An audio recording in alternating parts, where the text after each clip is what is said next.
যে আমি এত নামাজ কালাম পড়ি তাও আমার এত বিপদ আসে কেন। আরেকটা আছে আমার সাথে পরিচিত, ওইটা নামাজ কালাম পড়ে না, তারপরে সে খুব অনেক লোক দেখা যায় আগে বেনামাজি ছিল, তো বিপদ আপদ ছিল না, এখন নামাজ শুরু করছে, একটার পর একটা বিপদ, একটার পর একটা সমস্যা। একটাই আমল আছে যে আমল করলে আল্লাহর কাছে হিসেব ছাড়া বিনিময় পাবেন।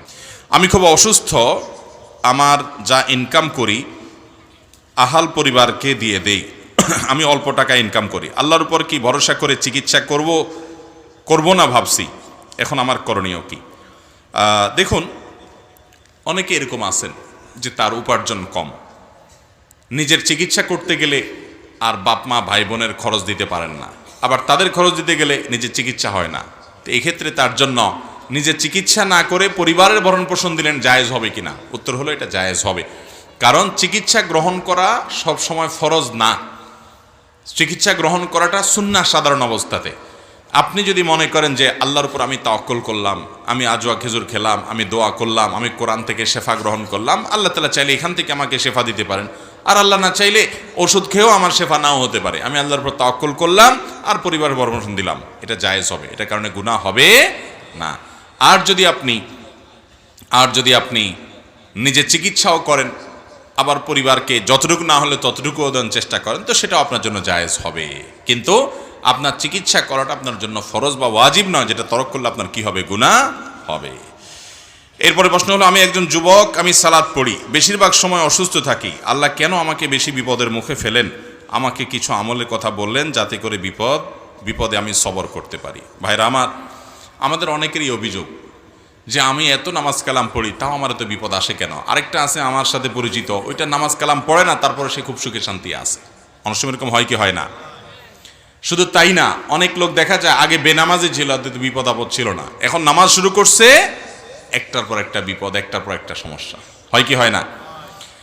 দেখুন, নবী করিম সাল্লাল্লাহু আলাইহি ওয়াসাল্লামের একটা হাদিস আছে, আল্লাহ কাউকে ভালোবাসলে তার কিছু আলামত আছে, মার্কা আছে। আল্লাহ কাকে পছন্দ করেন, কাকে ভালোবাসেন, কিছু পছন্দ, কিছু আলামত আছে। এই আলামতেরগুলোর ভিতরে একটা আলামত হলো, ইন্নাল্লাহা ইযা আহাব্বা কওমান ইবতালাহুম, আল্লাহ যখন কাউকে ভালোবাসেন তাকে পরীক্ষায় ফেলেন। তাকে কি করেন? তাকে পরীক্ষায় ফেলেন। নবীগণ তাদের সম্পর্কে আপনার হাদিসে আছে, আসাদ্দুন নাসি বালাআন আল আম্বিয়া সুম্মাল আমসাল ফাল আমসাল, সবচেয়ে বেশি বালা, সবচেয়ে বেশি বিপদ মুসিবত এসেছে যাদের জীবনে, তারা কারা? নবী রাসূলগণ। তাদের সাথে যাদের যত বেশি মিল হবে তাদের জীবনে বিপদ আপদ তত বেশি আসবে। ইমাম ইবনে তাইমিয়া রাহমাহুল্লাহ একটা উক্তি আছে যে আল্লাহর পথে কেউ যদি আসে, আল্লাহ তাকে প্রথমে ধাক্কা দেন, পরীক্ষা করেন যে ও আসলেই আমার পথে পরিপূর্ণ এসছে কিনা। এই জন্য আল্লাহ বিপদ দেন। যদি সে সরে যায় তাহলে তো ফেল হয়ে গেল, আর যদি সে টিকে থাকতে পারে সে পরীক্ষা পাশ করে গেল। এই জন্য ভাইরা, আপনি নামাজ পড়েন, আল্লাহর পথে এসেছেন, তারপরে বিপদ আসছে, এটা আল্লাহর তরফ থেকে পরীক্ষা, এটাকে আপনি জয় করার চেষ্টা করেন, এই চ্যালেঞ্জে আপনি জেতার চেষ্টা করেন। এখন কথা হলো, এই কষ্টে আপনি সবর করবেন কিভাবে? দেখুন, একটাই আমল আছে যে আমল করলে আল্লাহর কাছে হিসেব ছাড়া বিনিময় পাবেন। আল্লাহর কাছে হিসাব করে করে আমরা কি পার পাইতে পারবো কি আমাদের ময়দানে?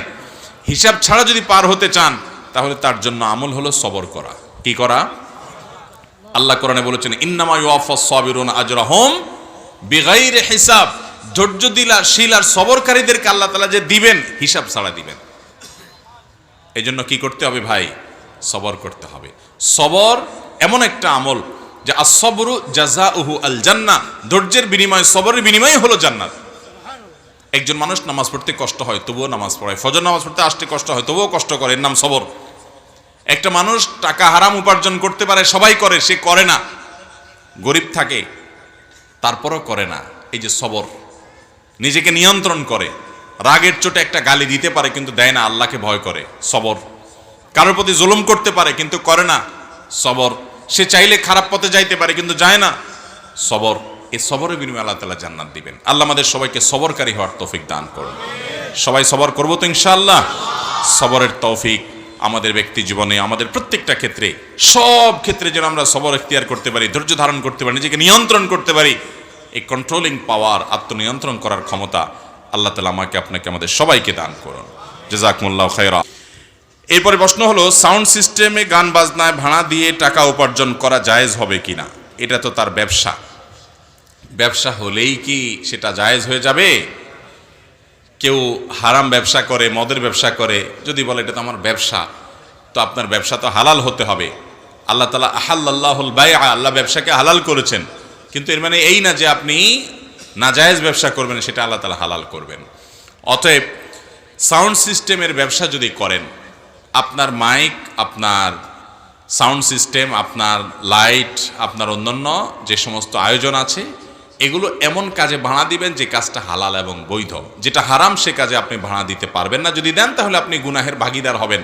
ওই যে আল্লাহ বলেছেন, ওয়ালা তাআওয়ানু আলাল ইসমি ওয়াল উদওয়ান, তোমরা পাপ এবং সীমা লঙ্ঘনের কাজে কেউ কারো সহায়তা করো না। একজন গান বাজনার অনুষ্ঠান করেছে, আপনি সেখানে ভাড়া দিয়েছেন, তাহলে তার কাজটা করতে আপনি সহায়তা করলেন, বিধায়টা কি হবে না, জায়েজ হবে। মুশকিল হলো যারা বিশেষ করে ডেকোরেশনের ব্যবসা করেন, এইরকম জায়গায় যদি ভাড়া না দেন তো আর জায়গায় খুঁজে পাবেন না, দেখা যাবে। কারণ 100টা কাস্টমার আসলে 80টাই হলো ওই গান বাজনার কাস্টমার। তো ভাইরা আমার, জান্নাত তো এত সস্তা না। জান্নাতে যাওয়ার জন্য কিছু স্যাক্রিফাইস করতে হবে, কিছু ছাড় দিতে হবে। বিধায় আপনি যদি আশা করেন যে না, দুনিয়াতেও আমি একেবারে 100তে 100 পাবো, আখেরাতেও আবার জান্নাত পাবো, এটা কিভাবে আশা করেন? আপনার কাছে অনেক কাস্টমার আসবে, আপনার খানার টান পড়বে, রুজির টান পড়বে, রিজিকের উপার্জনের টান পড়বে, তারপর আপনি হারামে যাবেন না। এই যে স্যাক্রিফাইস, এই যে ছাড়, এই যে কষ্ট, এর বিনিময়ে তো আল্লাহ তাআলা জান্নাত দিবে আপনাকে। আল্লাহ আমাদেরকে সেই তৌফিক দান করুন।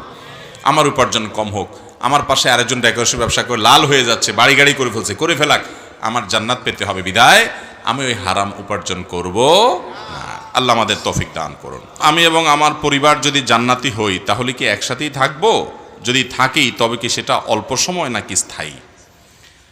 কোনো স্বামী স্ত্রী বা সন্তান এবং বাবা মা পরস্পরের সাথে জান্নাতে থাকবে কিনা, এটা নির্ভর করে যে উভয়ে জান্নাতে যাওয়ার মতো আমল করেছে কিনা। ফেরাউন জাহান্নামে যাওয়ার আমল করেছে, সে জাহান্নামে যাবে। ফেরাউনের স্ত্রী আসিয়া জান্নাতে যাওয়ার আমল করেছেন, এজন্য তিনি কোথায় যাবেন? কোরআনে আল্লাহ তাআলা উভয়ের ঘোষণা আমাদেরকে জানিয়ে দিয়েছে, ঠিক না? ঠিক। নূহ আলাইহিস সালাম এবং লূত আলাইহিস সালাম দুজন আল্লাহর নবী, তারা আল্লাহর নবী ছিলেন, তারা জান্নাতে যাবেন। তাদের স্ত্রী তাদের প্রতি ঈমান আনে নাই, তারা জাহান্নামে যাবে। অতএব স্বামী স্ত্রী একজন জান্নাতে গেলে বাই ডিফল্ট আরেকজন জান্নাতে যাবে, ব্যাপারটা এরকম না। একজন জান্নাতে গেলে অপরজন যদি ঈমান আমল নিয়ে যেতে না পারেন, তার জাহান্নামে যাওয়া লাগতে পারে। এখন কেউ বলতে পারেন, জান্নাতীদেরকে তো আল্লাহ তাআলা কোনো কষ্ট পেতে দিবেন না। জান্নাত আজাকে আজারে নাবাসত, কাসে রাবা কাসে কারে নাবাসত, সেখানে তো কোনো কষ্ট হবে না, মানসিক শান্তি থাকবে। এখন কোনো নারী জান্নাতে গেলেন, তার স্বামী তার গুনাহের কারণে জাহান্নামে গেলেন, বা কোনো স্বামী জান্নাতে গেলেন, তার স্ত্রী গুনাহের কারণে জাহান্নামে গেলেন, তাহলে তিনি মনে কষ্ট পাবেন না? স্ত্রীকে স্বামীকে মিস করবেন না? এর উত্তর হলো, যখন কেউ জাহান্নামী হবে, আল্লাহ রাব্বুল আলামিন তার সঙ্গীর অন্তর থেকে তাকে মুছে দিবেন। হয়তো যে কোনোভাবে তার যাতে কষ্ট না হয় সেই ব্যবস্থা আল্লাহ তাআলা নেবেন। দুনিয়ার এই জীবনটাকে আখিরাতের আলমুল গায়েবের জীবনের সাথে, অদৃশ্যের জীবনের সাথে হুবহু একই মনে করা, এটা সঠিক নয়, এটা বোকামি। বরং আমরা এখানে যেমনটা চিন্তা করি সেটা একরকম নাও হতে পারে। অনেকে বলে যে আমি দুনিয়াতে আখিরাতে তো জান্নাতে আল্লাহ যা চাবেন তা দিবেন, তো কেউ যদি বিড়ি সিগারেট খাইতে চায় আল্লাহ তা দিবেন কিনা? এর উত্তর হলো যে এই যে কুরুচি, এই নোংরা রুচি দুনিয়াতে আপনার হয়তো হয়, আপনি যখন জান্নাতে যাবেন আপনার এই কুরুচি থাকবে না, বিধায় আপনার টেনশন করার দরকার নাই।